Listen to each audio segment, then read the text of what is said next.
Good evening and aloha. It is our pleasure to present our analysis of Alexander and Baldwin, or A&B, the fourth largest private landowner in the state of Hawaii with over 89,000 acres of land and 5 million square feet of leasable commercial real estate. A&B is a premier Hawaii company with operations in real estate development sales, real estate leasing, natural materials and construction, and agribusiness. Using the sum of the parts method, we arrived at a one-year target price of $54.50, providing a 28% upside.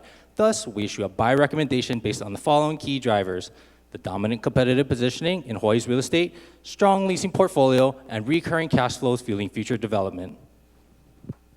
A&B Properties is actively engaged in development and sales of landed properties on the islands of Maui, Kauai, and Oahu, and adopts a unique strategy for each island. For Maui, the island's in the midst of a housing crisis. Population increases have caused a significant housing shortage and is likely to get worse as Maui's population is expected to grow by 35% by 2030.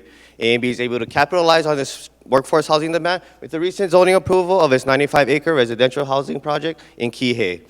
With prime oceanfront properties, Kauai will also be a key driver for A&B's future growth. Beautiful vistas and white sand beaches makes it a desirable location for the rich and famous. Evidence of this trend is shown with the recent purchase of 5,000 acres by 3 prominent buyers alone. With 1,500 residential housing units in Kukui'ula and 20,000 acres of ag land, A&B is perfectly positioned to capitalize on the strong luxury demand. Oahu's strong urban luxury real estate market will provide A&B the opportunity to build on this successful track record. Foreign real estate investment transactions in the U.S. were up 11% in 2014, of which 3.6% were aimed in Honolulu, twice the national average. Oahu's luxury home sales has since rebounded from the recession and currently exceed the record levels made in 2005. With the recent completion and delivery of the Manoa and 93% of the units pre-sold for the collection, it showcases A&B's ability to time the market to fulfill this strong urban luxury demand. When valuing development and sales, we took a conservative net present value approach, incorporating disclosed projects and using company and industry data for market price per square foot values. We estimated net revenues for each project. Then using construction and sales timing, we projected out future cash flows and discounted it for risk using A&B's weighted average cost of capital, equating to an enterprise value contribution of $21.90. A&B's real estate leasing segment is primarily engaged in the management of retail, industrial, and office commercial properties. The value of the leasing segment is driven by the retail migration strategy, Hawaii's strong economic performance, and decreasing capitalization rates.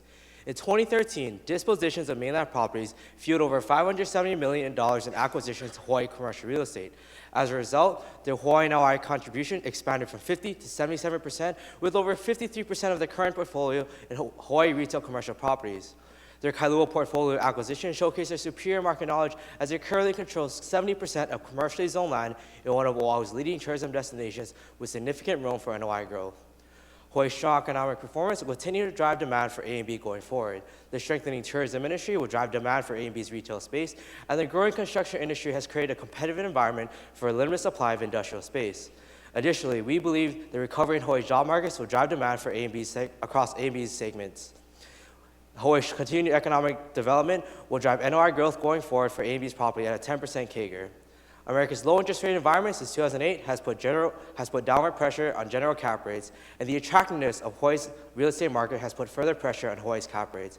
We believe this trend will continue to drive the value of A&B's portfolio going forward.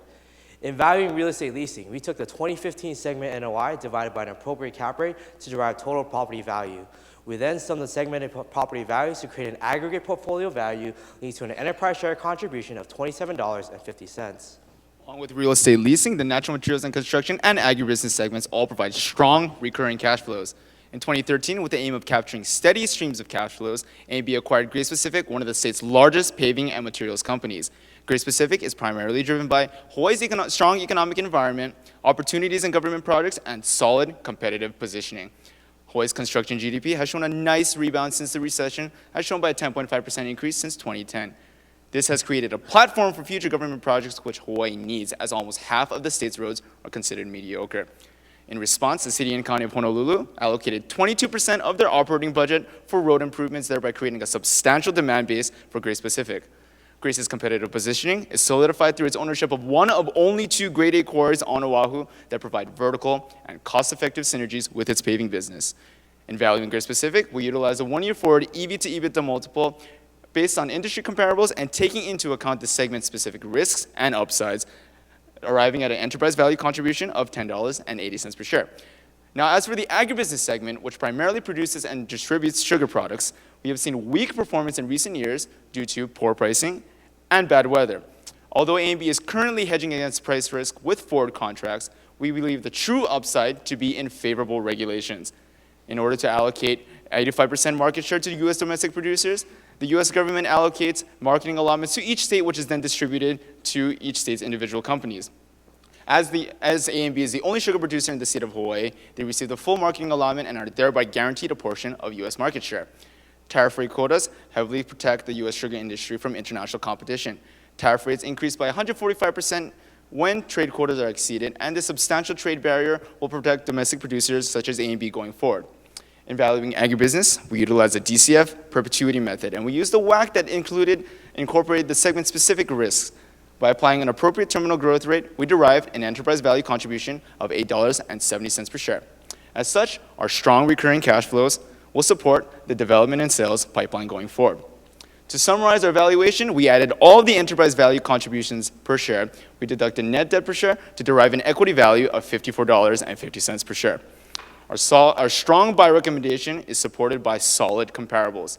AMB's significant revenue growth greatly exceeds the peer average and trickles efficiently into operating and net income as shown by their margins. The one-year forward PE and EV to EBITDA ratio showed that there's still room for the stock price to grow, solidifying our buy recommendation. AMB is currently in a growth cycle that began with raising capital. In 2013, AMB significantly increased debt to purchase leasing properties and to fuel its development sales pipeline. What enabled AMB to do this without over-leveraging was the issuance of 5.4 million shares and the acquisition of Grace Construction. This financial maneuver allowed AMB to efficiently raise capital while undergoing solidified growth. The increase in liabilities and equity facilitated massive growth in total assets. This growth was complemented by a simultaneous shift in assets from the U.S. mainland to Hawaii through 1031 exchanges. Essentially, AMB underwent strategic growth concentrated in Hawaii and in 2014 began to harvest returns.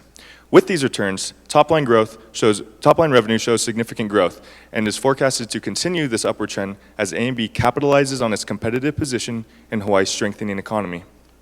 Following the shift to harvest, acquisitions dramatically decreased in 2014, enabling AMB to make full use of its assets. This in turn yielded expanding margins due to a refocus on operating efficiencies and synergies. With the top-line growth and the expanding margins, total operating income has also shown significant growth and continues to trickle into net income, which reflects the successful growth period with an extremely high CAGR. With earnings in a capital trend away from growth and acquisitions, cash flows from operations has increased dramatically as well. And this has in turn has led to increased cash reserves available for funding operations as well as cash flows per share. With these reserves, AMB has begun to delever itself through increasing its repayment on debt.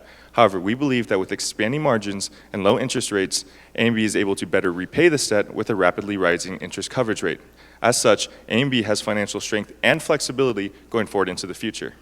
Currently, AMB is reinvesting to its most profitable segment of development and sales to maintain its growth cycle. However, we believe that with the recurring cash flows from real estate leasing and Grace Construction, there will be an increase in dividend, and that a strong year in development and sales will give the potential for a share repurchase.